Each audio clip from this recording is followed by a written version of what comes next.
लल्ला, देख तेरी मैया थक गई है अब बस कर लल्ला, ताली बजा। कान्हा, अब बस कर।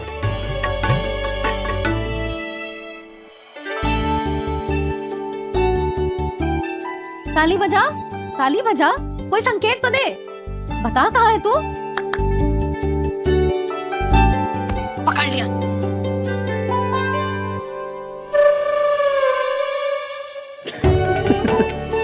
आप भी ना बड़े हो गए हो पर बचपना ना गया आपका ना।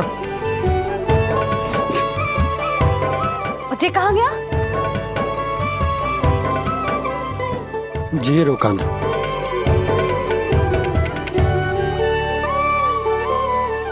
फिर से मेरे साथ छल करके भाग गए और गए हो कहाँ? नंदराज, नंदराज। भानु, वो पंछी, राक्षस पंछी, बहुत बड़ा पंछी। भानु, राक्षस, राक्षस। भानु क्या होगा? तुम बैठो, यशोदा जल लेकर आओ, बैठो।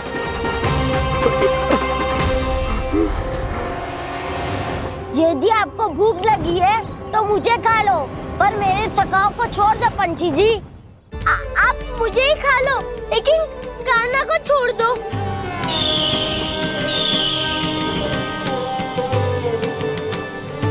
हम सबको खा लो, पर कान्हा को जीवन दान दे दो। कितनी अद्भुत है प्रभु के सखाओं की ये भावना कि सखा के प्राण को बचाने के लिए अपने प्राणों का त्याग करने को भी तत्पर हैं ये सब। देवराज, वैसे तो प्रभु क्षण भर में सब कुछ संभाल सकते हैं, पर हमें अपना कर्तव्य निभाना होगा। प्रभु की सहायता हमें करनी होगी। हाँ देवराज, प्रभु की सहायता करनी चाहिए हमें। स्वयं नारायण की कृपा है हमारे मित्र पर, उसे छोड़ दो, अन्यथा देवता तुम्हें नहीं छोड़ेंगे। पर मैं देवता के आने की प्रतीक्षा नहीं करूंगा। मेरे भाई को इसी क्षण मुक्त कर दो असुर, या फिर मेरा सामना करने के लिए तैयार हो जाओ। आवश्यकता पड़ी तो तुम्हारा उधर फाड़ के भी अपने भाई की रक्षा करूंगा मैं। तो फिर आ बालक, तुझे भी तेरे भाई के पास पहुंचा देता हूँ मैं। प्रयास करके तो देखो दोस्त, तुम्हारे चोंच के टुकड़े टुकड़े ना कर दिए तो मेरा नाम भी बलराम नहीं, तो मेरा नाम भी बलराम नहीं।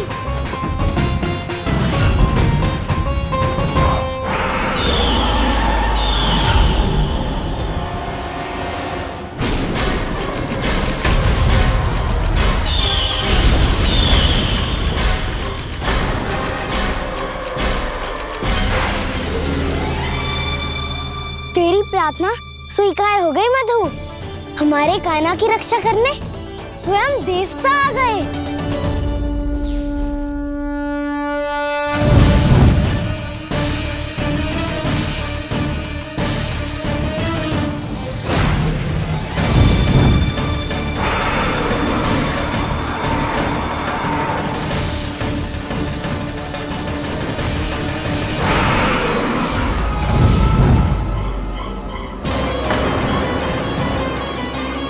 बस करो इंद्र, अपने वज्र का प्रयोग मत करो।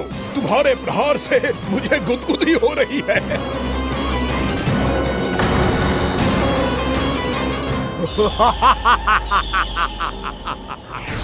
पर मेरी ज्वाला गुदगुदी नहीं करेगी वकासुर, जलाकर भस्म कर देगी।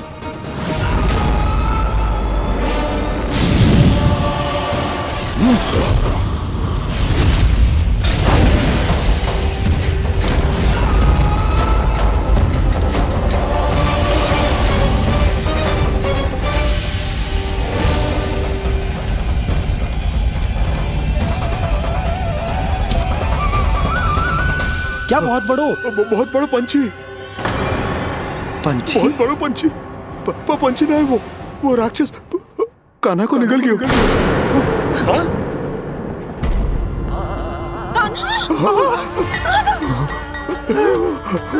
कान्हा!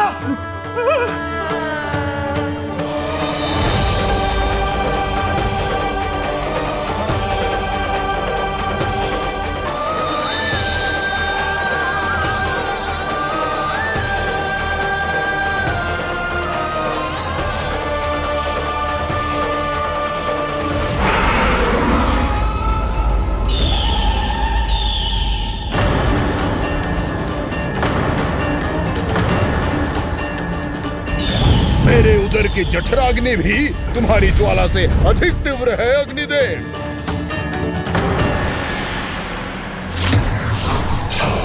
अब यम का पाश ही दंड देगा इसे।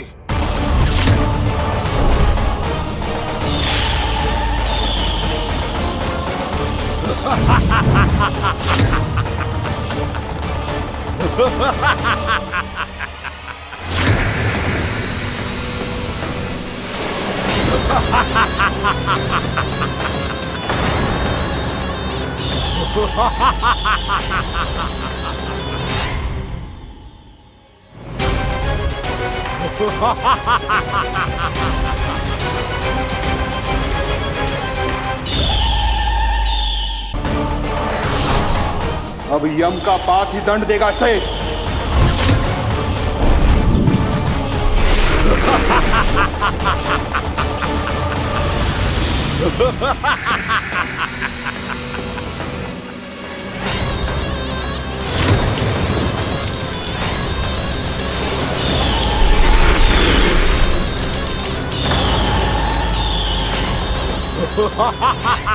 तूने जल की धार को भले ही काट दिया हो दुष्ट, पर हिम में धार नहीं होती।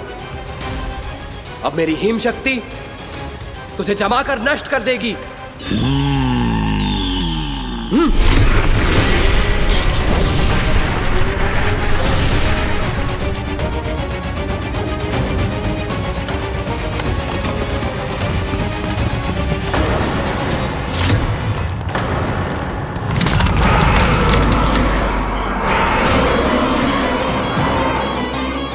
चंद्र, वरुण, यम, अग्नि, इंद्र, तुम में से कोई भी इस योग्य नहीं है कि मुझे पराजित कर पाए और इस विष्णु अवतार की रक्षा कर पाए।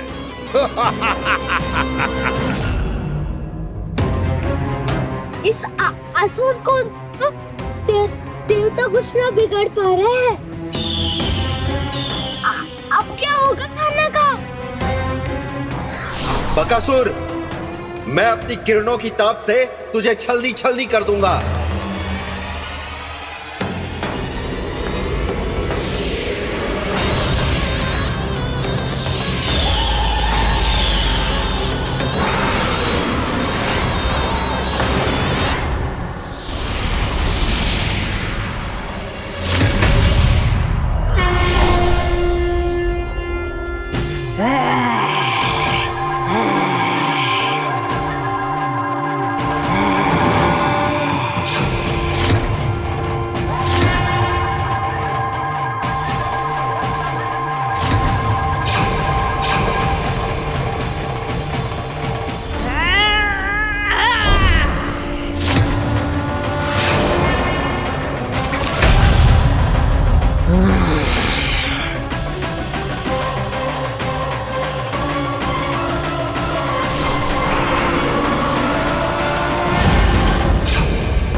पुत्र कार्तिकेय, इस असुर के उदर को फाड़कर अपने पिता के सखा श्री कृष्ण को मुक्त कराओ पुत्र।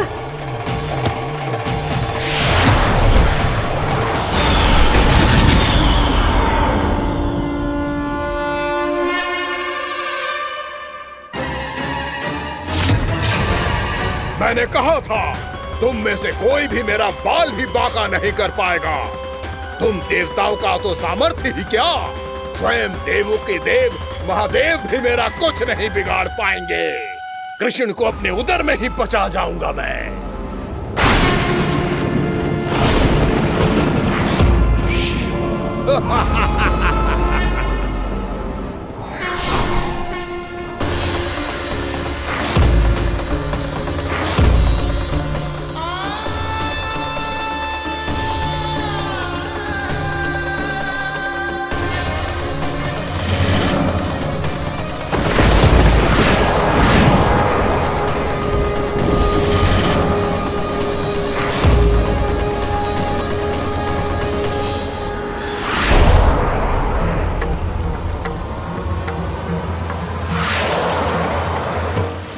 शिव शंकर का त्रिशूल है। एक ही बार में इस असुर का प्राण ले लेगा ये। हाँ, महादेव का त्रिशूल।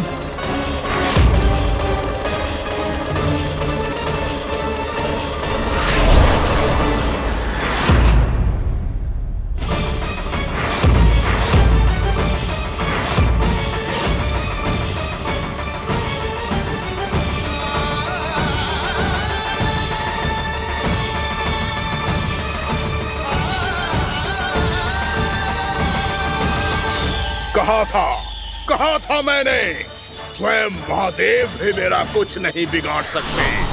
अजय हूं मैं, अजय।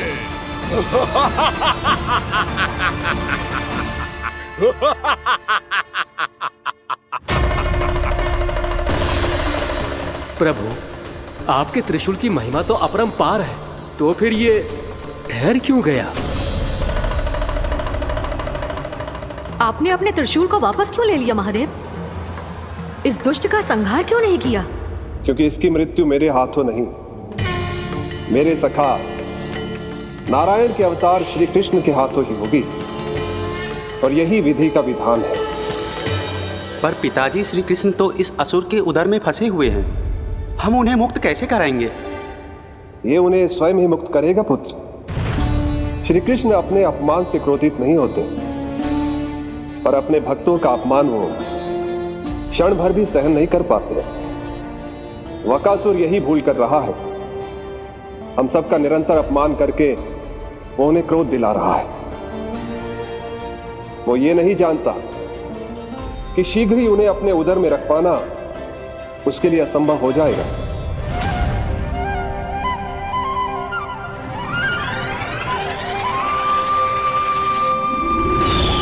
क्या हुआ महादेव, पराजित होकर भी मुस्कुरा रहे हैं? पर अब तो महादेव कहलाने के भी योग्य नहीं रहे आप। असफल देवताओं की इस अयोग्य सेना को लेकर चले जाइए यहाँ से। ना ये मेरा सामना कर सकते हैं और ना ही आप। मेरी शक्ति के सामने आप अक्षम हैं महादेव।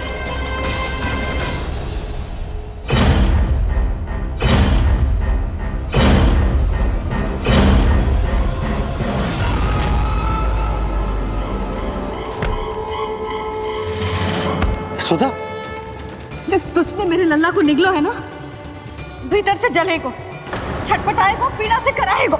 जिस दुष्ट ने मेरे लल्ला को निगलो है ना, भीतर से जले को, छटपटाए को, पीड़ा से कराए को। ये क्या हो रहा है मुझे?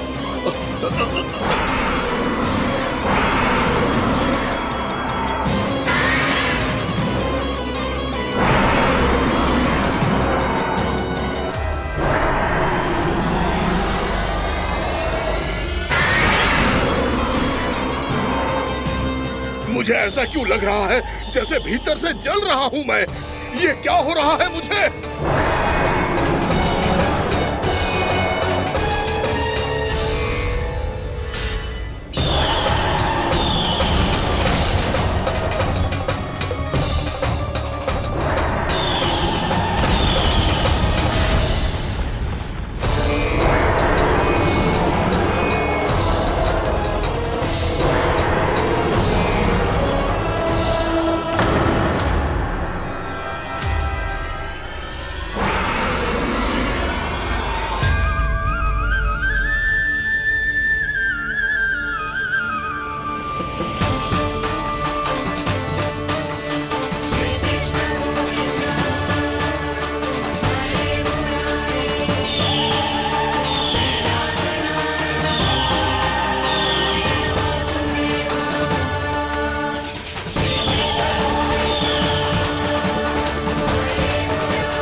हे प्रभु, मैंने ऐसे कौन से कुकर्म किए थे कि मुझे ऐसी मृत्यु प्राप्त हुई?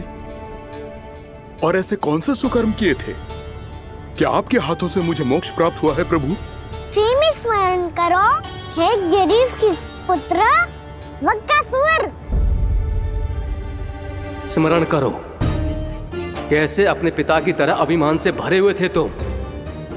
स्मरण करो, कैसे हमें पराजित करने के लिए पूरी सृष्टि को संकट में डाल दिया था तुमने, और हमें विवश होकर पराजय स्वीकार करनी पड़ी थी। स्मरण करो, कैसे तुमने देवराज इंद्र का छत्र चुरा लिया था। पर यह सब भी पर्याप्त नहीं था वक्कासुर। तुम्हारे पापों का घड़ा तब भरा था जब तुमने देवी गंगा के जल में साधना करते हुए जजाली मुनि की तपस्या में व्यवधान डाला था।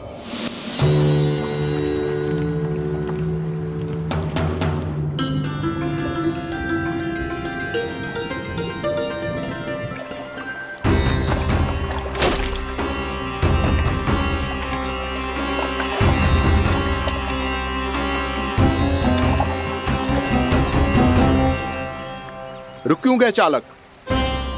नौका को आगे की ओर ले चलो। आगे बढ़ना उचित नहीं होगा महाराज। यहाँ से कुछ ही दूरी पर जालजली मुनि तपस्या कर रहे हैं। तो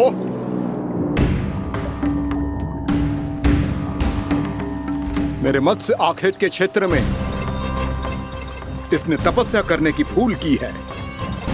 मेरे ही राज्य में मेरा कोई क्षेत्र मेरे लिए वर्जित हो, यह मुझे स्वीकार नहीं है।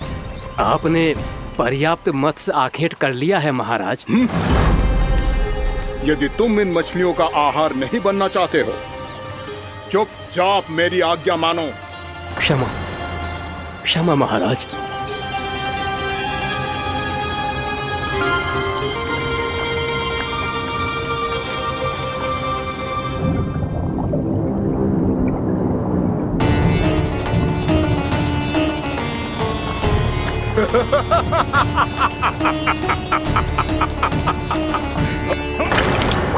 मुनिवर, रक्षा कीजिए, रक्षा कीजिए मुनिवर।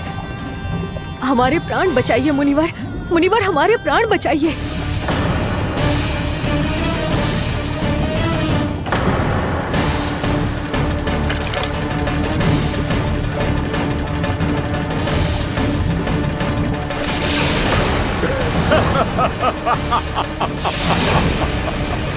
ठहर जाओ असुरराज,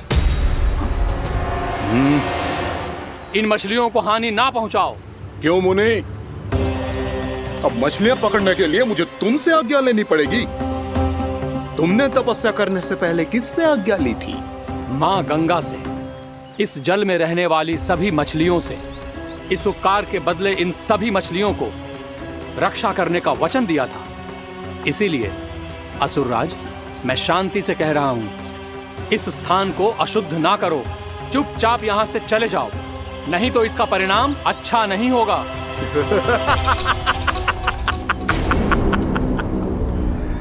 तुम जिन देवताओं की तपस्या कर रहे हो ना मुनि, उन्होंने भी मेरा कुछ नहीं बिगाड़ पाया था, और तुम मुझे धमकी देने का दुस्साहस कर रहे हो।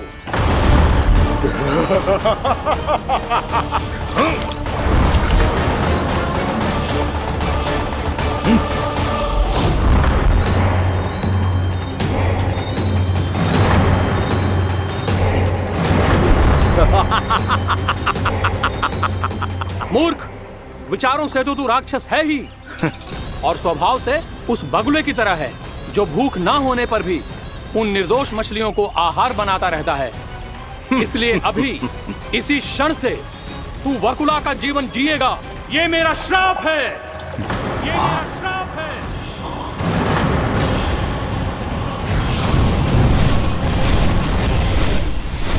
श्राप पाने के बाद तुम्हें आभास हुआ कि तुमने कितना बड़ा अपराध किया था, और तब तुम जजाली मुनि से क्षमा याचना करने लगे। तुम्हारे अपराध बोध को जानकर मुनि श्रेष्ठ शांत हुए और उन्होंने तुम्हें वरदान दिया। श्राप से मुक्ति का एक ही मार्ग होता है असुर, पश्चाताप। तुम्हें अपने भूल का पश्चाताप है, इसीलिए मैं तुम्हें वरदान देता हूं। तुम्हें मेरे श्राप से मुक्ति अवश्य मिलेगी। स्वयं प्रभु श्री नारायण के अवतार इस बगुले के देह के बंधन से तुम्हें मुक्त करेंगे।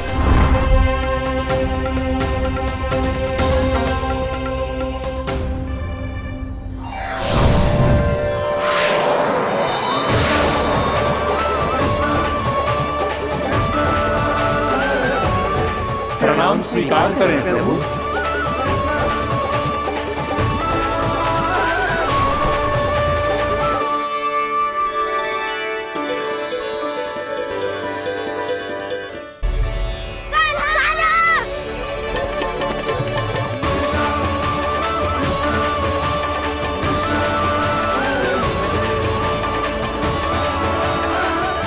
मुझे ना बताओ कि तुम सबने क्या देखा है, चाहे जो देखो है, बस मैया से कछु मत ही बताना। कान्हा!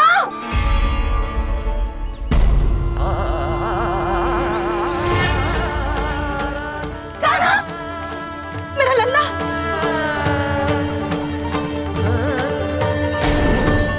भानु बता रहा था तुझे कोई असुर पंछी निकल गया था। हाँ?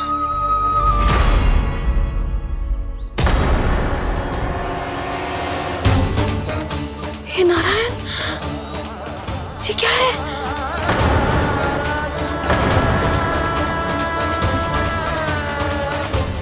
ये सब कैसे हुआ लल्ला? हाँ? कोई बताएगा मुझे ये क्या है?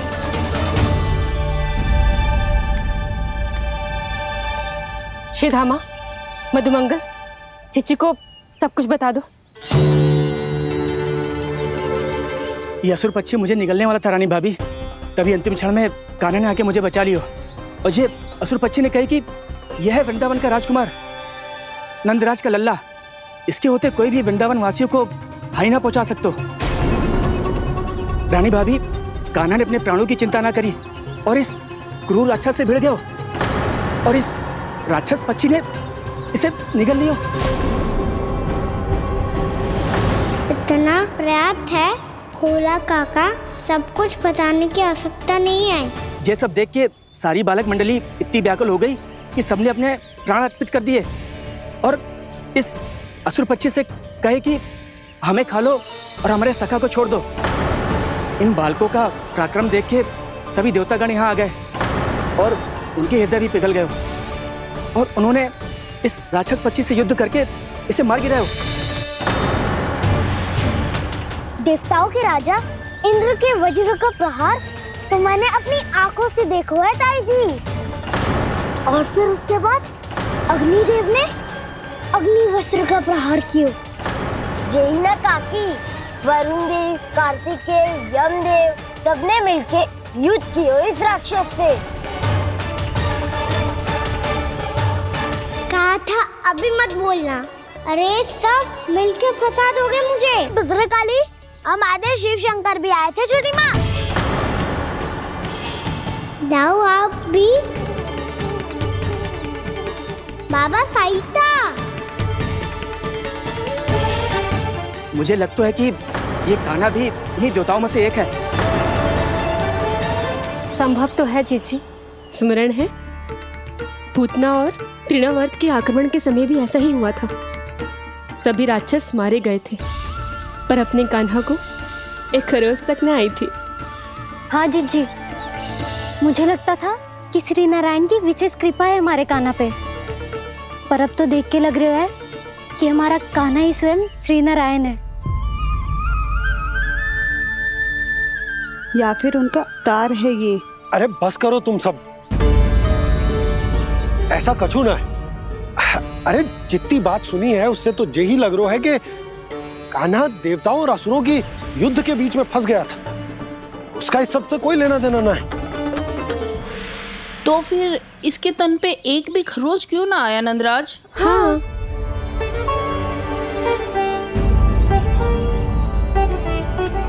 है काकी, खरच तो है। दिखा लल्ला। भैया बात पीड़ा आ रही है, कुछ करो ना। चिकोपिया भी ना अति करती है।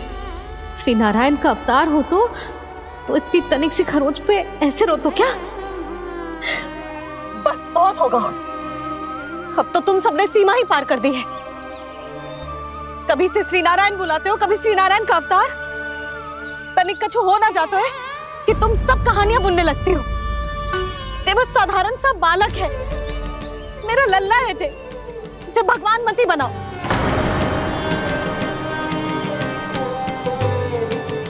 और तू, क्या आवश्यकता थी तुझे यहाँ आने की? हाँ, वो भी मुझे बिना बताए। मेरे साथ छल करके आए हो तू। अब तू घर चल, ऐसा दंड दूंगी ना कि मैया बहुत पीड़ा हो रही है। मैया बहुत पीड़ा हो रही है मैया। हाँ नन्ना, तू घर चल, मैं तुझे औषधि लगा दूंगी। हल्दी का लेप लगाऊंगी ना, झट से ठीक हो जाएगा। चल चल।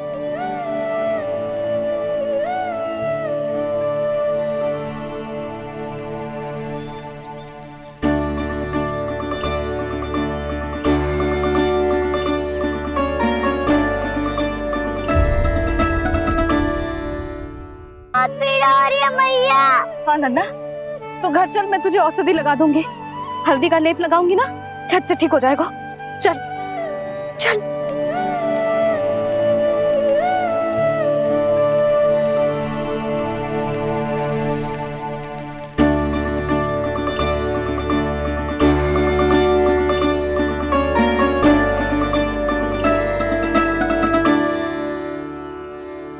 बस लल्ला बस, रो मते। चल चल चल, आजा। अभी औषधि लगाऊंगी ना, तेरी सारी पीड़ा लुप्त हो जाएगी। आजा आजा, बैठ जा लल्ला। अभी आई मैं। हाँ,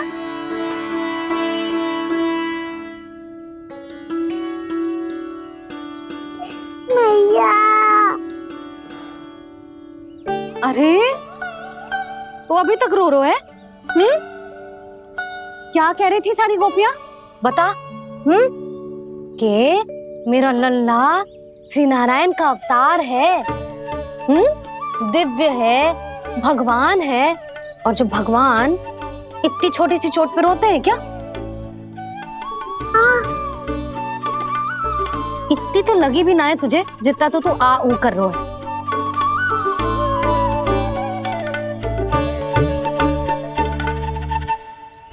आओ ना, करूंगो।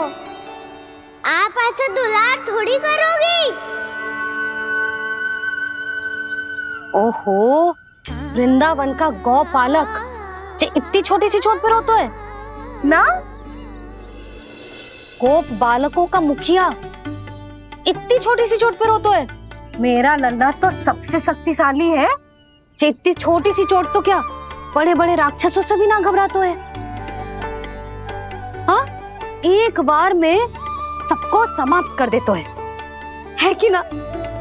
हाँ मैया, यदि कोई राक्षस वृंदावन की ओर टेढ़ी दृष्टि करके आएगा, तो सबसे पहले कान्हा को सुरक्षा में खड़ा पाएगा। फिर चाहे जो बाल बन के आए या बगुला बन के।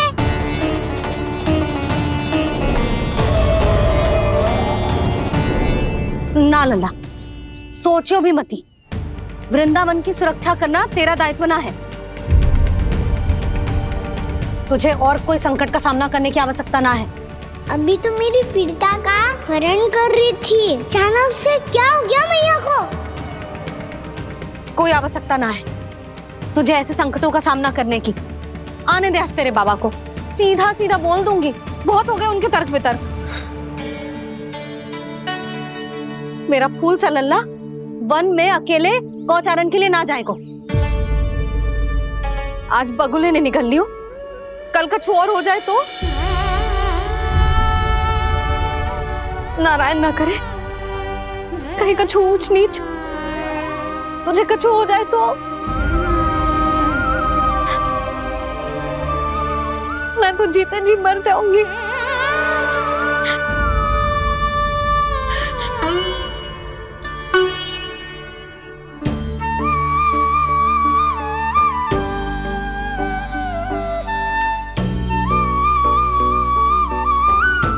वीर लल्ला की वीर मैया इतनी से बात तो रोती है क्या? क्या करूं कान्हा, तुझे ऐसे बार बार संकट के मुंह में जाते हुए ना देख सकती मैं। तो फिर करो भैया, मैं वचन देता हूँ आज के बाद मैं गौचारण के लिए तभी जाऊंगा जब आप आज्ञा दोगी। पक्का? छल ना करेगा ना मेरे साथ? मैंने कब छल करो मैया? अच्छा ठीक है, ना करूँ छल। यदि आपसे पूछे बिना बाहर निकलो तो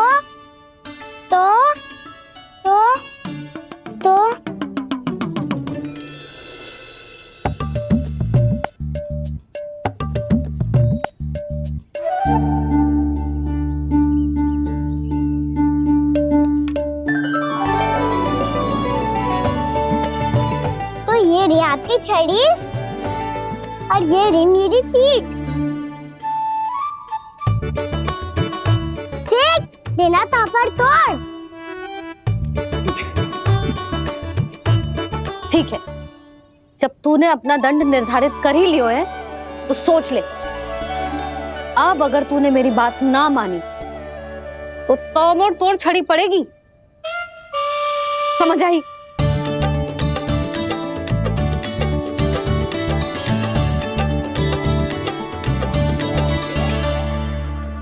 अच्छा ही है कि कान्हा कुछ दिन घर ही रहे। आज वन में जो हुआ है अवश्य कंस ने ही करवाए हुए वो सब।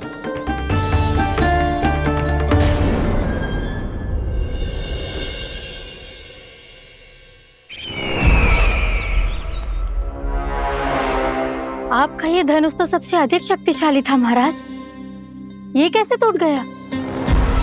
कहीं ये बकासुर की पराजय का संकेत तो?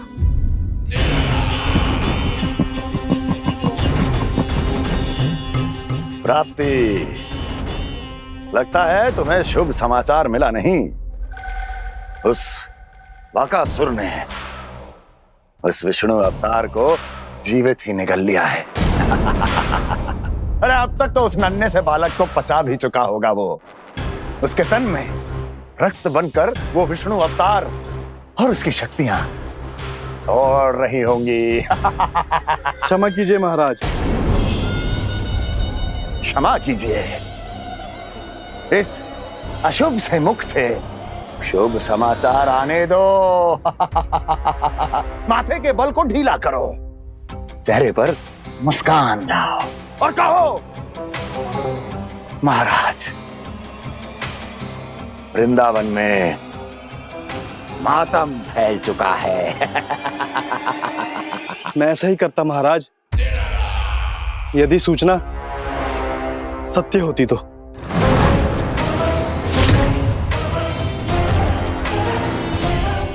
कहना क्या चाहते हो? एक क्षण में सूचना उगलो, अन्यथा मेरा योद्धा बकासुर विष्णु अवतार की तरह तुम्हें भी जीवित निकल जाएगा। आने दो। बकासुर मारा गया महाराज, बकासुर मारा गया महाराज, बकासुर मारा गया। बकासुर मर चुका है? असंभव। असंभव। बकासुर ने उस बालक को निगल तो लिया था, पर उसकी सुरक्षा करने के लिए सभी देवता वहां प्रकट हो गए, पर फिर भी कोई बकासुर का सामना नहीं कर पाया। और फिर क्या हुआ?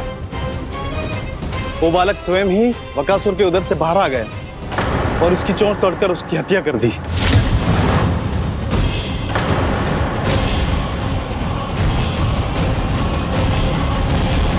वन में बकासुर की चोंच टूट गई और यहाँ आपका ये धनुष।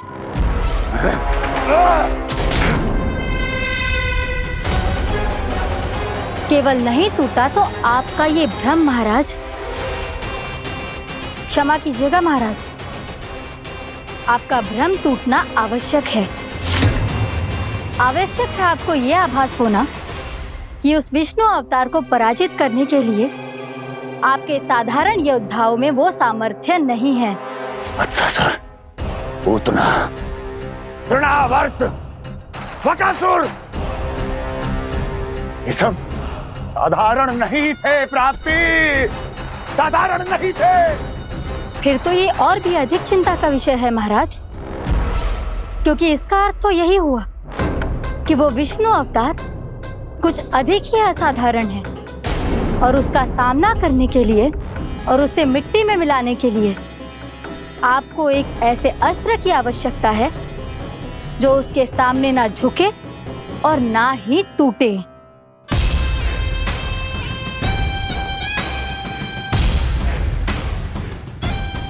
तो फिर मैं ऐसा ही अस्त्र ढूंढूंगा, चाहे आकाश पाताल एक क्यों ना करना पड़े मुझे, 10 दिशाएं 14 भुवन क्यों ना नापने पड़े मुझे, मैं उस अस्त्र को अवश्य ढूंढ निकालूंगा जो उस विष्णु अवतार के प्राणों की डोरी इस धनुष की तरह तोड़ सके।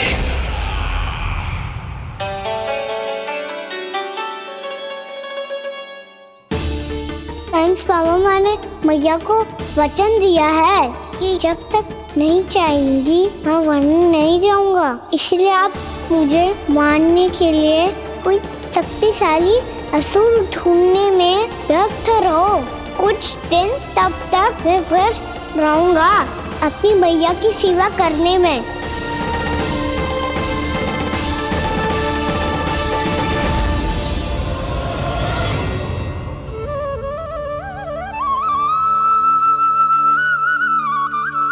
लो मैया, तुलसी जी को चढ़ाने के लिए जल।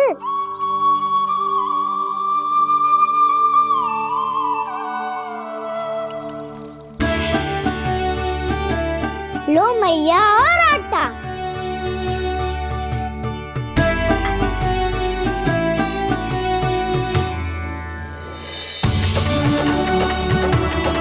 लो मैया, बेलन।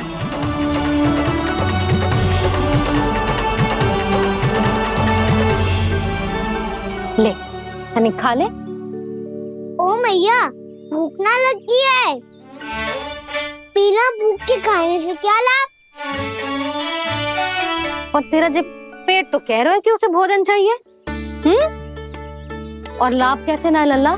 भोजन का लाभ है ना, तन को पोषण मिलेगो, स्वास्थ्य बनेगो, जे तेरी भुजाओं में शक्ति आ जाएगी ताऊ के जैसी, ताऊ से भी अधिक। तेरे जे केस भी लंबे हो जाएंगे। सच्ची मैया? सच्ची। माप के देख लियो नित्य दिन। तनिक खा।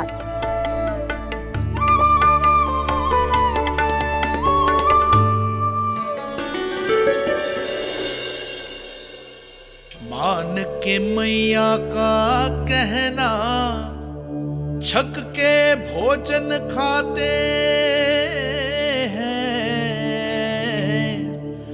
नित्य मापते भुजा केश, पर ज्यों का त्यों ही पाते हैं।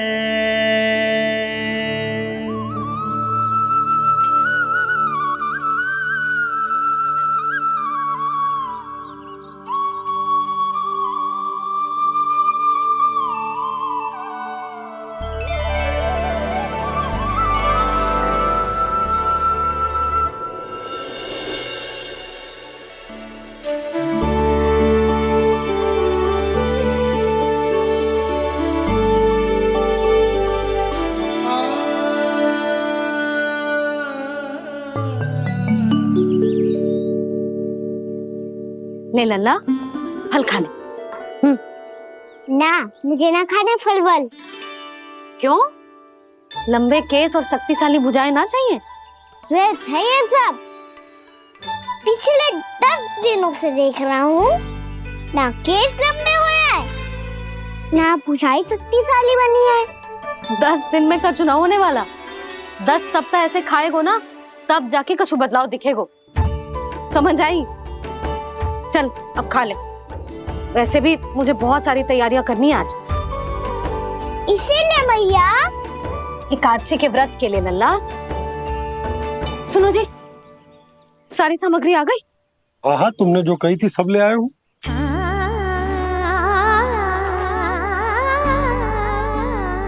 इसमें नारियल तो है ही ना, उसके बिना मैं एकादशी की पूजा कैसे करूंगी? यशोदा, मैंने भोला से कह दिया, वो लेकर आते ही होगा, घबराओ मत। कैसे ना घबराओ जी, आपको पता है ना एकादशी का व्रत मेरे लिए कितना महत्वपूर्ण है। पता है। अरे इसमें तो दिए भी ना है। दिए ना है? अब मैं अभी लेकर आता आप रहने दो, मैं ही लेके आती हूँ। भक्त भोला राम के यहाँ से है। भक्त भोला राम? मेरा अर्थ है कुमार भोला यहाँ के यहाँ से। हाँ हाँ वो ही।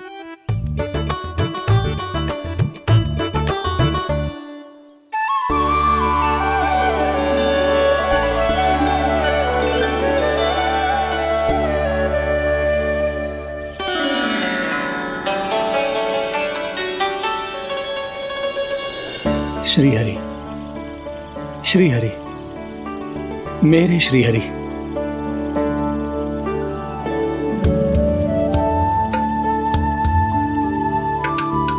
मेरे श्री हरि। भोला राम, मेरी मटकी तैयार है। मेरे श्री हरि, मेरे श्री हरि।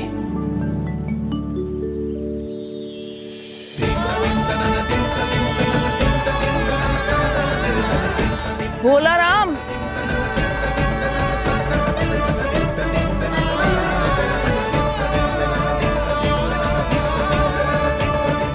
भोला काका, ओ भोला काका।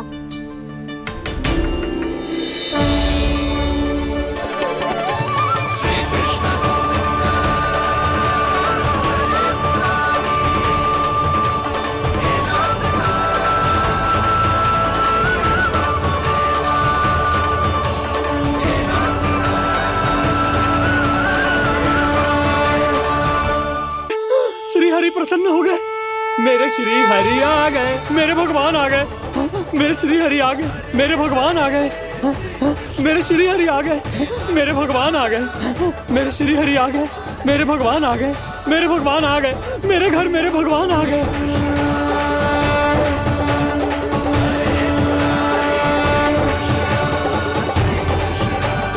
मेरे घर आ गए, मेरे श्री हरि आ गए। हाँ, मेरे श्री हरि आ गए। ये तो बावले थे ही, अब बालकन को भी साथ में मिला लिए। उज्जवल क्या कर रहा है?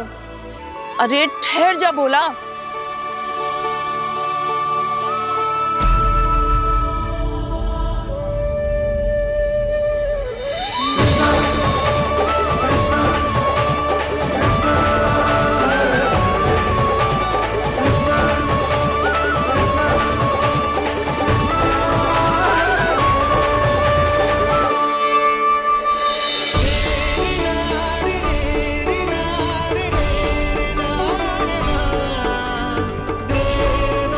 प्रेम से बुलाओ, आएंगे हरि भी।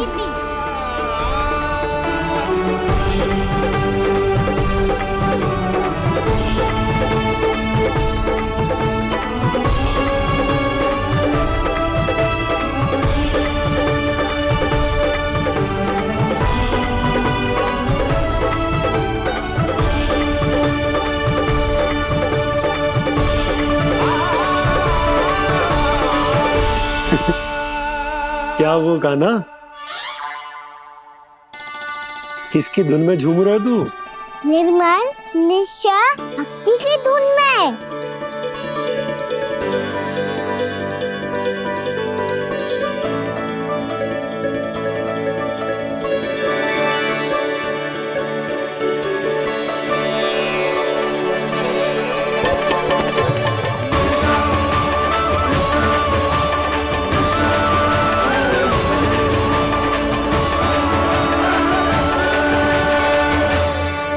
अरे क्या हो गया इन्हें? पावले हो गए हैं क्या? ठहरो, कोई आवश्यकता ना है ऐसे बावलों की तरह नाचने की।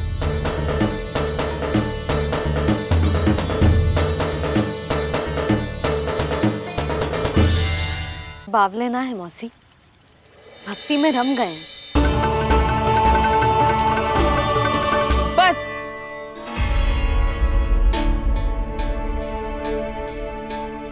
हम सब कब से खड़े हैं यहाँ, पर तुम्हें कुछ ध्यान ही रहा है।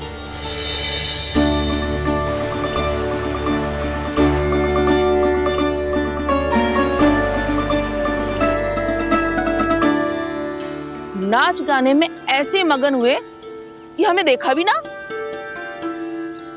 मुझे नाचते हुए देख मेरे श्री हरि को इतना आनंद आ रहा था कि मैं अपने आप को रोक नहीं सका। और वैसे भी मेरे जन्म का एकमात्र उद्देश्य है श्री हरि की सेवा करना, श्री हरि को प्रसन्न करना। तुम बावले हो भोलाराम, या हमें बावला बना रहे हो? श्री हरि और तुम्हें देख रहे हैं? हाँ, अभी वो यहीं थे, देख रहे थे।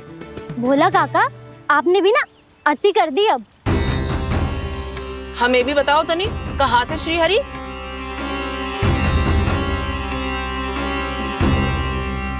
ना जाने अपना उपहास करवाने में क्या आनंद आता है इन्हें। देखो, अब तुम सच मानो या झूठ, लेकिन हमरे श्री हरि यहीं थे, इसी चाक पर अभी। हाँ, लो सुन लो इस मूर्ख की बात। श्री हरि को और कोई स्थान ना मिलो जो इसके मिट्टी के चाक पे आकर बैठेंगे। श्री हरि को और कोई स्थान ना मिलो जो इसके मिट्टी के चाक पे आकर बैठेंगे। श्री हरि को और कोई स्थान ना मिलो जो इसके मिट्टी के चाक पे आकर बैठेंगे। जैसी मैया भैंसो ही लल्ला, दोनों का कुछ पता ही ना चलतो, कब किस बात पर प्रसन्न हो जाए और किस बात पर रुष्ट। अरे मैं भला असत्य क्यों बोलूंगा? अभी यही थे श्री हरि। हाँ,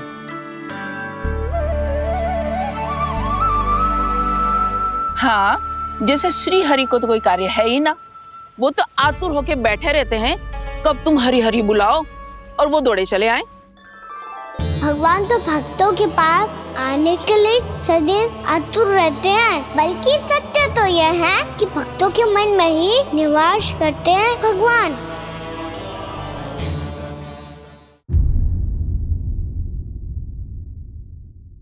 मैं भला असत्य क्यों बोलूंगा?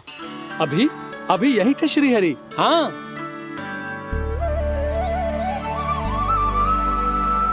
हाँ, जैसे श्री हरि को तो कोई कार्य है ही ना, वो तो आतुर होके बैठे रहते हैं कब तुम हरि हरि बुलाओ और वो दौड़े चले आए। भगवान तो भक्तों के पास आने के लिए सदैव आतुर रहते हैं, बल्कि सत्य तो यह है कि भक्तों के मन में ही निवास करते हैं भगवान। भगवान तो भक्त के पास आने के लिए सदैव ही आतुर रहते हैं शंकरी मौसी। बल्कि सच्ची बात तो ये है कि भगवान हमारे मन में ही निवास करते हैं। कम से कम तू तो इसे बढ़ावा मत दे जशोदा। जब देखो जब हरि नाम की रट लगाए रहते है। हरि बोलते बोलते ऐसो बावलो होता है कि सारा कार्य भूल जाता है। 2 दिन से अपनी मटकी के लिए चक्कर काट रही हूँ। अभी तो एक चक्कर और लगाना होगा आपको। आपकी मटकी तैयार हो गई है, अभी लाता हूँ।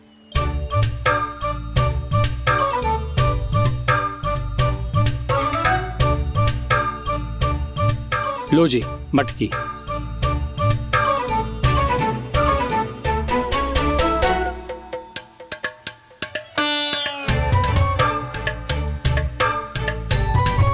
इस कच्चे मटके का क्या करूं मैं?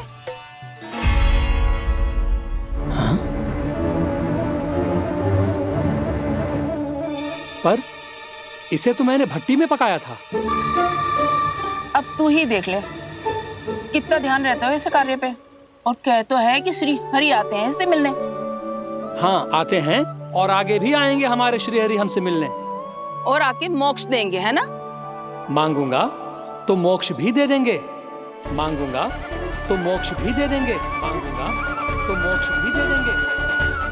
अभी तो ये बता कि तू मुझे मेरी मटकी कब देगो? और मेरी मांग कब पूरी करोगे भोलाराम जी? मेरो घड़ा मेरे दिए तो तैयार है ना, कल एकादशी की पूजा और व्रत के लिए। एकादशी का व्रत? हाँ, एकादशी का व्रत। इसे करने से श्री हरि बहुत प्रसन्न होते हैं। अच्छा, फिर तो अभी लाया।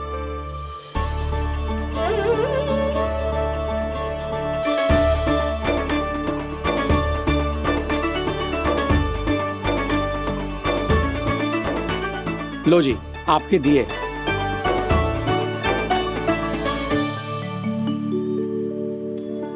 और जो हमने मांगा है वो? बाकी सब शेष द्वादशी के दिन मिलेगा, क्योंकि कल मैं भी एकादशी का व्रत रखूंगा, क्योंकि कल मैं भी एकादशी का व्रत रखूंगा, क्योंकि कल मैं भी एकादशी का व्रत रखूंगा।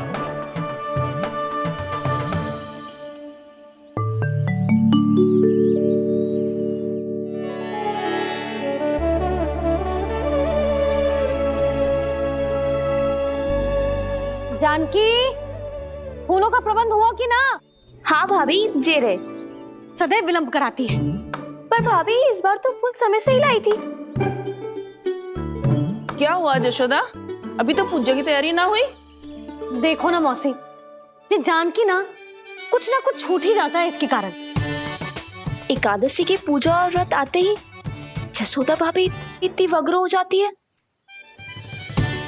ऐसो क्या होगा इस पूजा में?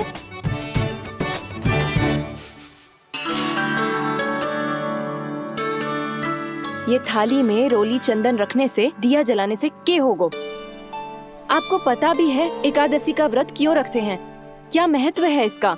लो, जे तो मैं जसोमती रानी से पूछना भूल ही गया। पर हाँ भगवान, मेरे लिए इतना ही पर्याप्त है कि इस व्रत को रखने से मेरे श्रीहरि हमसे प्रसन्न हो जाएंगे।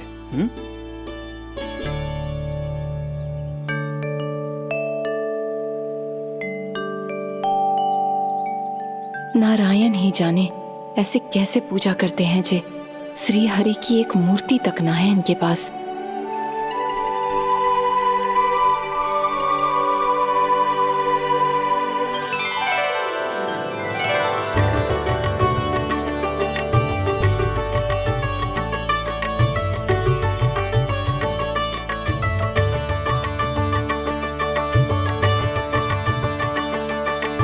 प्रभु, न तो मेरे पास मूर्ति है और ना तो इस व्रत के विधि विधान के बारे में मुझे जानकारी है और ना ही मुझे इसके महत्व के बारे में जानकारी है, पर फिर भी मैं करना चाहता हूं।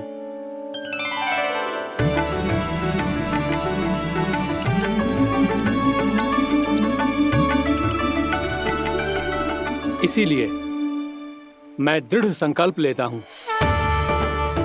पूरी निष्ठा के साथ, श्रद्धा के साथ और पूरी आस्था के साथ मैं इस व्रत को संपन्न करूंगा।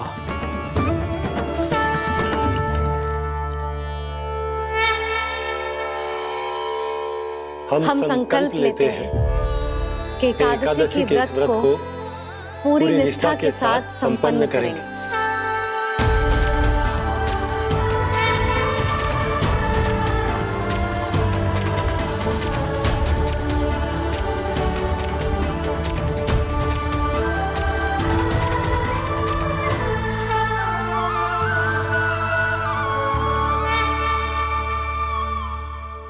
तुलसी जी के पत्ते तो हैं ही ना।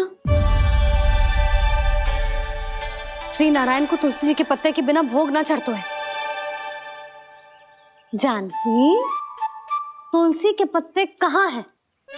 भाभी, मैं तो कब से यही पूछना चाह रही थी कि तुलसी के पत्ते लाऊं क्या, पर आप तो व्यस्त थी ना। तुझे कितनी बार समझाओ है ना, यदि तेरे कछु करने से किसी और की कोई हानि ना हो रही हो या किसी के अच्छे कार्य में सहायता हो रही हो तो मुझसे आज्ञा लेने की आवश्यकता ना है। समझ गई भाभी, आगे से जाना उनको। ले अभी लेकर आती हूँ।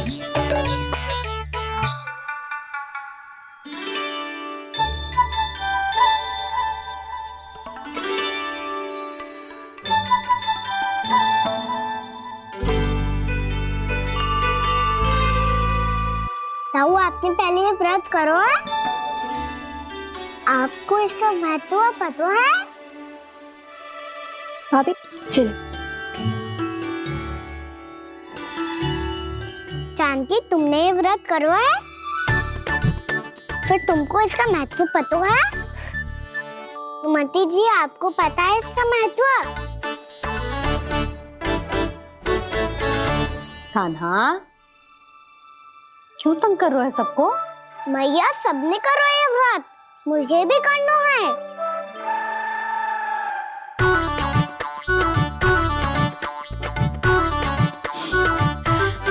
ये व्रत केवल बड़ों के लिए होती है लल्ला, जब आप ये व्रत कर सकती हो, बाबा कर सकते हैं,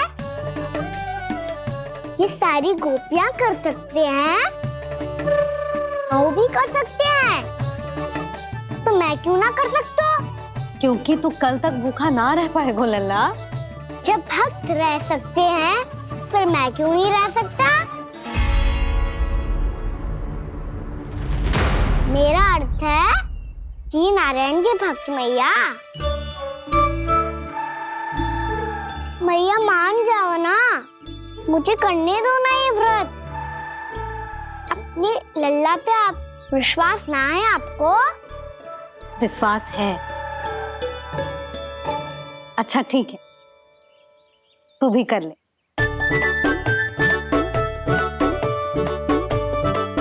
पर मैया व्रत की कथा तो सुनाओ, मैं तो अबध हूँ ना। मुझे कैसा पता चलेगा कि ये व्रत करते क्यों हैं?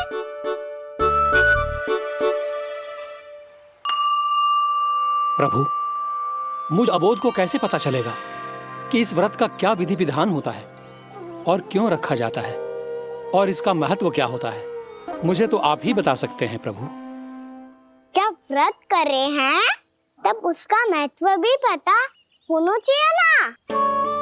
बताओ ना मैया, क्यों रखते एकादशी का व्रत? इसके लिए तो तुझे एकादशी की कथा सुननी होगी। सुनेगो ना?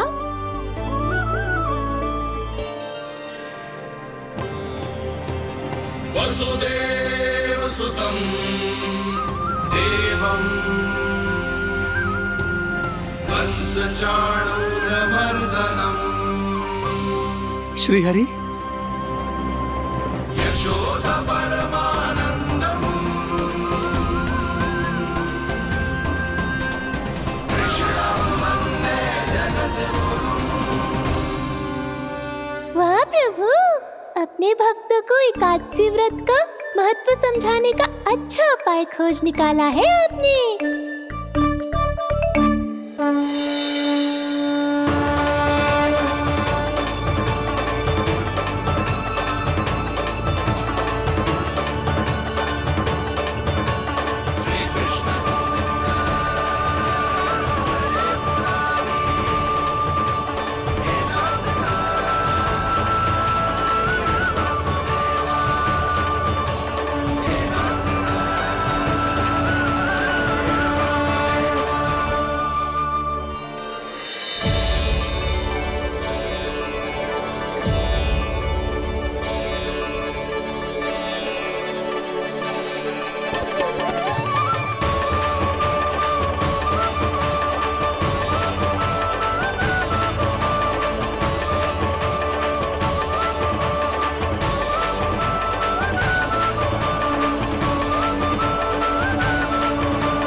अब सब जन एकादशी के व्रत की कथा ध्यान से सुनना, तभी जे व्रत पूरा माना जाएगा।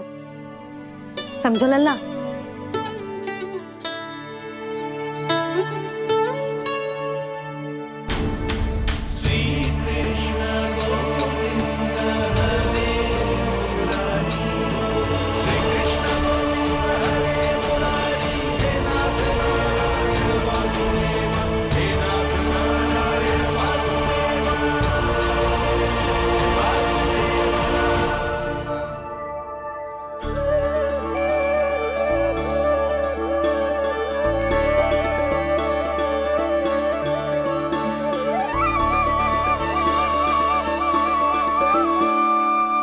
सतयुग में चंद्रावती नाम के नगर में मूरा नाम का एक असुर राज्य करता था। ओम ब्रह्मदेवाय नमः। ओम ब्रह्मदेवाय नमः। ओम ब्रह्मदेवाय नमः। ओम ब्रह्मदेवाय नमः।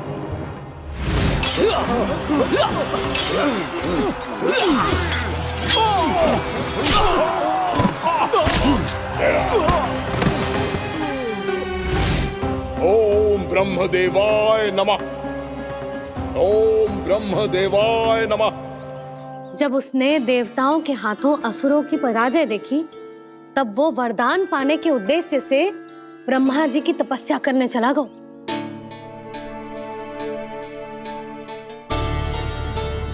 शीघ्र ही मूरा की तपस्या सफल हो गई और ब्रह्मदेव जी उससे प्रसन्न हो गए। ओम ब्रह्मदेवाय नमः। ओम ब्रह्मदेवाय नमः। ओम ब्रह्मदेवाय नमः। ओम ब्रह्मदेवाय नमः। ओम ब्रह्मदेवाय नमः। ओम ब्रह्मदेवाय नमः। ओम ब्रह्मदेवाय नमः। ओम ब्रह्मदेवाय नमः। मूरा, प्रणाम ब्रह्मदेव। तुम्हारी तपस्या सफल हुई। बोलो, तुम्हें क्या वर चाहिए? सृष्टि के रचयिता ब्रह्मदेव, कृपया मुझे ऐसा वरदान दीजिए जिसकी सहायता से मैं त्रिलोकी विजयी बन जाऊं और कोई देवता मुझे पराजित ना कर सके। यहां तक कि देवताओं के रक्षक, सृष्टि के संचालक भगवान श्री विष्णु के लिए भी मैं अपराजय रहूं। तथास्तु, तथास्तु, तथास्तु। प्रणाम ब्रह्मदेव।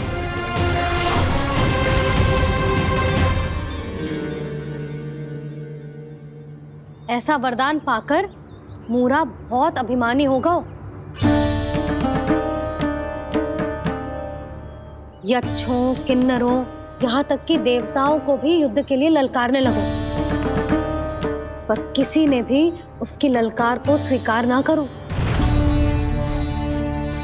क्योंकि सभी उसकी शक्ति से बहुत भयभीत थे और उसके सामने युद्ध किए बिना ही अपनी पराजय स्वीकार करने लगे और फिर दंभ में आके उसने स्वर्गलोक पर भी आक्रमण कर दिया और देवराज इंद्र तक को चुनौती दे डाली।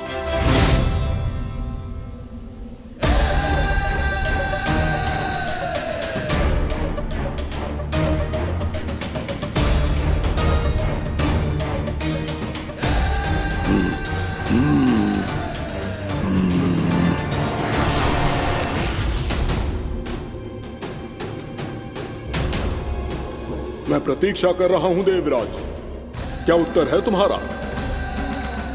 मुझसे युद्ध करोगे या फिर बिना लड़े ही पराजय स्वीकार कर मेरे अधीन हो जाओगे और सौंप दोगे मुझे अपना ये स्वर्गलोक? सारी शक्ति तुम्हारे मुख में है या कुछ बाहुबल भी है तुम्हारे पास? मैं तुम्हारी चुनौती स्वीकार करता हूं मूरा, मैं तुम्हारी चुनौती स्वीकार करता हूं मूरा।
ठहरिए देवगण, असुर राज मूरा को ब्रह्मदेव का आशीर्वाद प्राप्त है।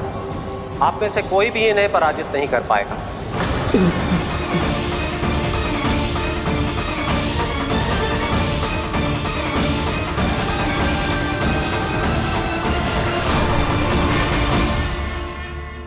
एक अवसर और देता हूं देवराज, युद्ध या अधीनता,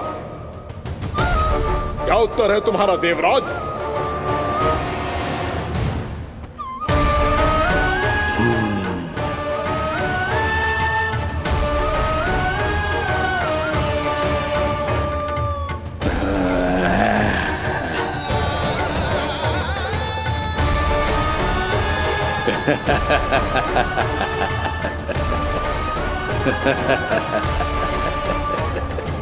इंद्र और सभी देवताओं ने मूरा के आतंक में आके उससे भयभीत होके अपना सिंहासन छोड़ दियो। अब मूरा स्वर्ग का अधिपति बन गयो और शीघ्र ही उसने अन्य सभी असुरों को स्वर्ग में निवास करने के लिए आमंत्रित कर दियो। और इस प्रकार से वो धीरे धीरे तीनों लोकों का सम्राट बन गयो।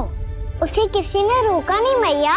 ना लल्ला, इतना साहस किसी में था ही ना। और फिर ये निश्चित करने के लिए कि भविष्य में किसी और असुर की मृत्यु ना हो, वो यमराज पे भी विजय प्राप्त करने के लिए यमलोक की ओर प्रस्थान कर दियो।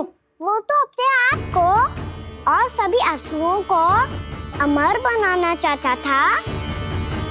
पर देवता और यमराज भी उसकी ये योजना समझ गए थे।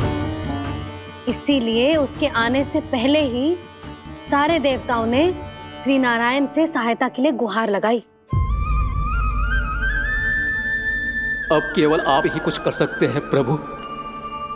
अभी तो मूरा केवल त्रिलोक का स्वामी है, और यदि उसने यमलोक भी जीत लिया तो वो जीवन को ही नियंत्रित नहीं करेगा प्रभु, वो मृत्यु का भी स्वामी हो जाएगा।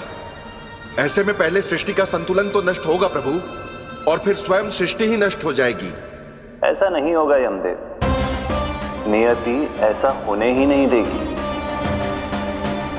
विधि रचेगी खेल और मैं बनूंगा माध्यम। असुर राज मुरा का सामना मैं करूंगा। बस आप मुझे चुनौती देने के लिए उसे तैयार कर लीजिए, चाहे उसके लिए आपको साम दाम दंड भेद कोई भी उपाय क्यों ना अपनाना पड़े।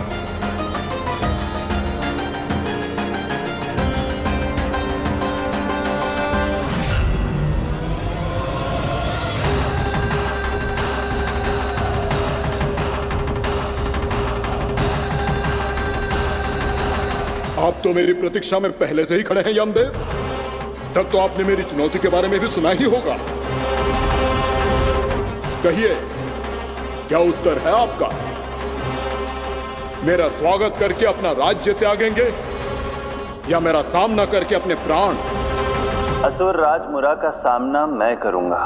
बस आप मुझे चुनौती देने के लिए उसे तैयार कर लीजिए, चाहे उसके लिए आपको साम दाम दंड भेद कोई भी उपाय क्यों ना अपनाना पड़े।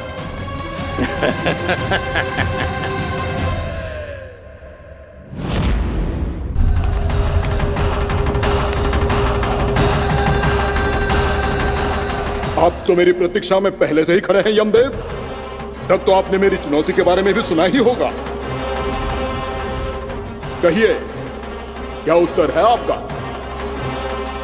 मेरा स्वागत करके अपना राज्य त्यागेंगे या मेरा सामना करके अपने प्राण? हे असुर श्रेष्ठ, मैं आपकी अधीनता स्वीकार करने के लिए तैयार हूं। बस एक विनती है मेरी। शर्त को विनती का नाम देकर पहलाना चाहते हो मुझे यमराज? असुर राज मूरा के सामने शर्त रख पाओ, इतना सामर्थ्य नहीं है तुम में। इसका आभास है मुझे असुरराज, पर मैं आपकी अधीनता स्वीकार करूं इससे पहले आपको स्वामी धर्म का पालन करना होगा। मेरे पुराने स्वामी के क्रोध से मेरी रक्षा करनी होगी आपको। कौन है तुम्हारा पुराना स्वामी? भगवान श्री नारायण। और छोटी माँ मूरासुर को तो श्री नारायण से भी रक्षा का वरदान प्राप्त था ना? यही तो श्री नारायण की लीला थी बलराम। पर वो राक्षस अपने दम में जे समझ ही ना पाओ कि वो क्या भूल करने जा रहा है, और पहुंच गओ भगवान श्री नारायण को चुनौती देने के लिए।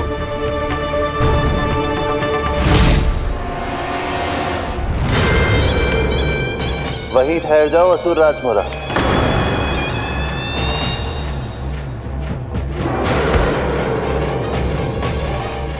यहाँ क्यों आए? आपको पराजित करने और ये वैकुंठ जीतने, ताकि मैं यमलोक का स्वामी बन सकूं। फिर आओ, युद्ध भूमि में मेरा सामना करो।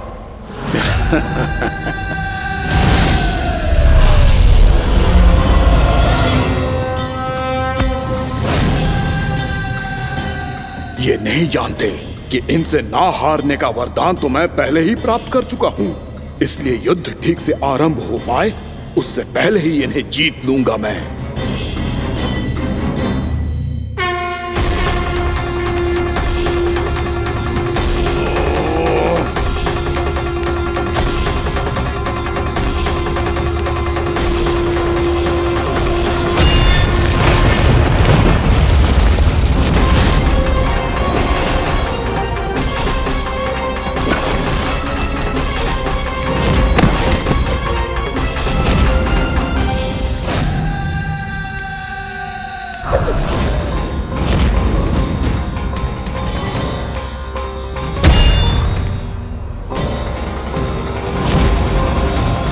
और इस प्रकार जे युद्ध वर्षों वर्षों तक चलता रहो। दोनों योद्धा पूरे ब्रह्मांड में अनेक अस्त्रों शस्त्रों के साथ युद्ध करते रहे।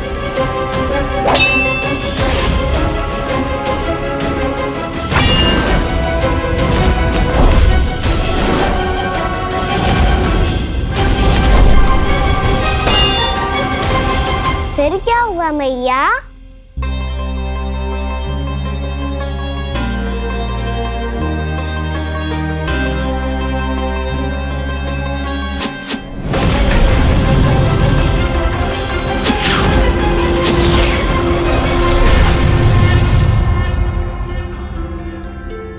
उस युद्ध को कभी समाप्त हुआ हो, पर कैसे?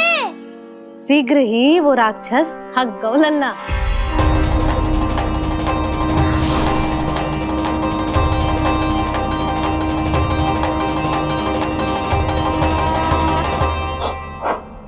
खड़े खड़े देखते रहे हैं नारायण, आक्रमण कीजिए,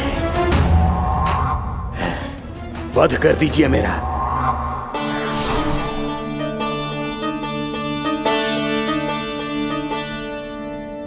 मैं तुम्हारी वीरता से प्रभावित हूं,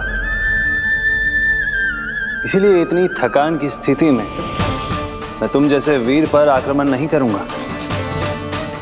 जाओ विश्राम करो। यदि फिर से युद्ध करने की इच्छा हो तो तुम्हारा स्वागत होगा।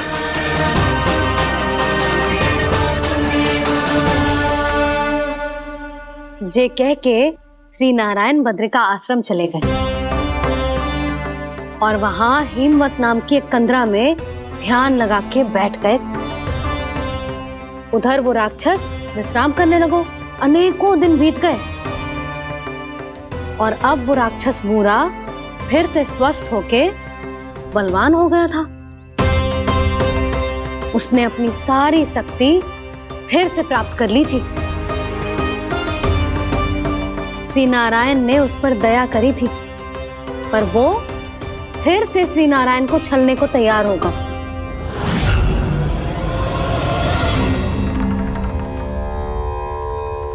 ध्यान में बैठे बैठे श्री नारायण योग निद्रा में चले गए, पर दुष्ट मूरा इसी अवसर का लाभ उठा के उनकी कंदरा में घुस आयो ताकि वो सोते हुए श्री नारायण पे आक्रमण कर सके।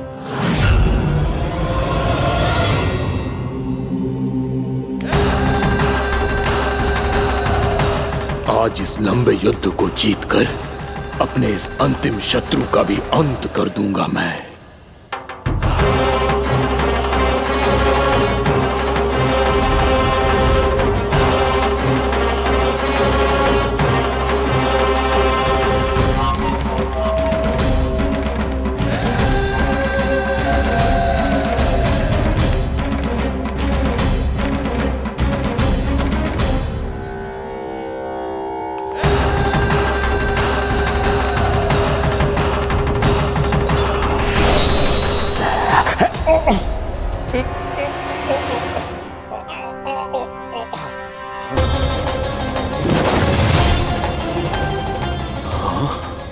दुष्ट राक्षस, प्रभु ने तुझ पर दया की, तुझे संभलने का अवसर दिया। तू इन्हीं पर ही छल से वार करने चला है।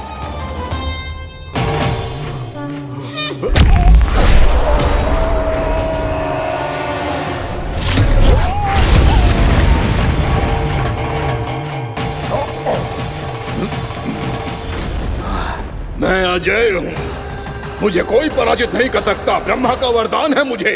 तूने नारायण से अपराजय होने का वरदान मांगा था मूर्ख, उनकी शक्ति से नहीं। ध्यान से देख, मैं तेरी मृत्यु हूँ, मृत्यु।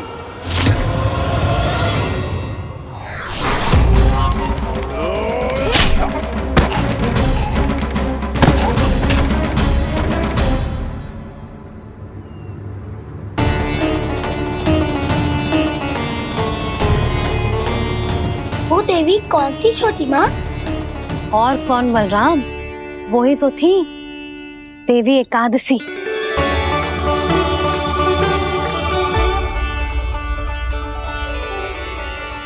मुझे क्षमा कीजिए प्रभु, आपकी आज्ञा के बिना ही युद्ध करके आपके शत्रु को मृत्यु के घाट उतार दिया। क्षमा नहीं, आपकी तो प्रशंसा होनी चाहिए देवी। असुर राज को मारकर आपने सभी देवताओं को मुक्त करवाया है। इस पापी के अहंकार से तीनों लोकों की रक्षा की है आपने। आप एकादशी की तिथि पर मेरी एकादश इंद्रियों से उत्पन्न हुई हैं। इसीलिए मेरे सभी भक्त आपको उत्पन्न एकादशी के नाम से जानेंगे। सभी तिथियों में आपका स्थान सर्वश्रेष्ठ होगा। जिस तरह आपने राक्षस के आक्रमण से मेरी रक्षा की है, उसी प्रकार एकादशी के दिन व्रत करके जो भी भक्त आपकी कथा सुनेगा, मैं स्वयं उसकी रक्षा करूंगा। जो आपकी पूजा करेगा, उसे मेरी विशेष कृपा प्राप्त होगी और उसके साथ साथ उसे मिलेगा धन, सिद्धि और मोक्ष।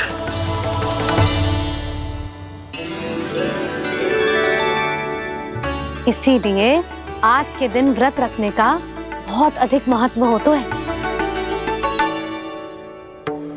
बोलो एकादशी मैया की जय। बोलो श्री नारायण भगवान की जय।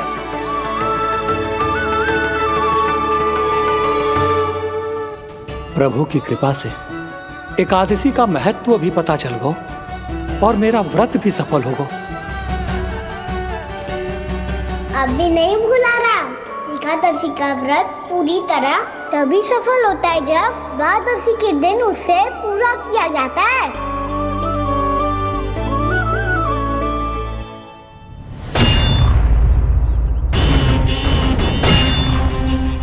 आवश्यक है आपको यह आभास होना कि उस विष्णु अवतार को पराजित करने के लिए आपके साधारण योद्धाओं में वो सामर्थ्य नहीं है।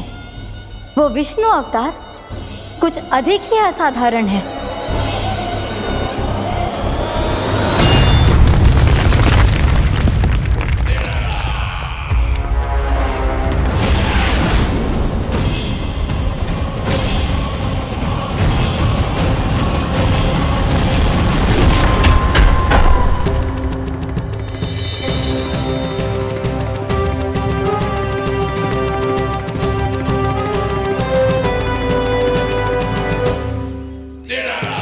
अब मैं दिखाऊंगा उस विष्णु अवतार को असाधारण शत्रु क्या होता है।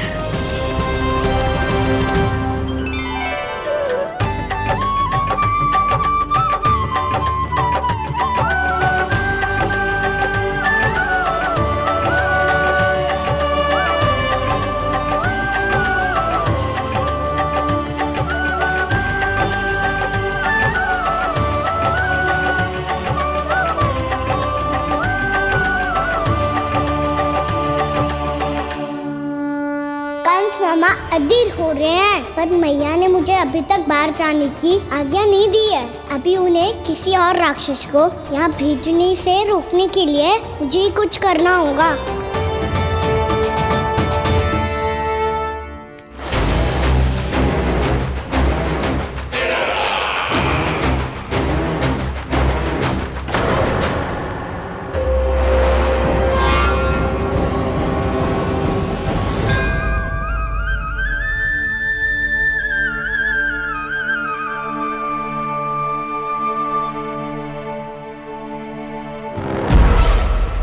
कौन हो तुम?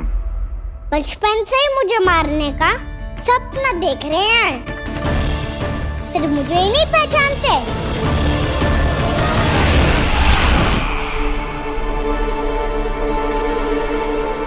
बचपन से विष्णु अवतार,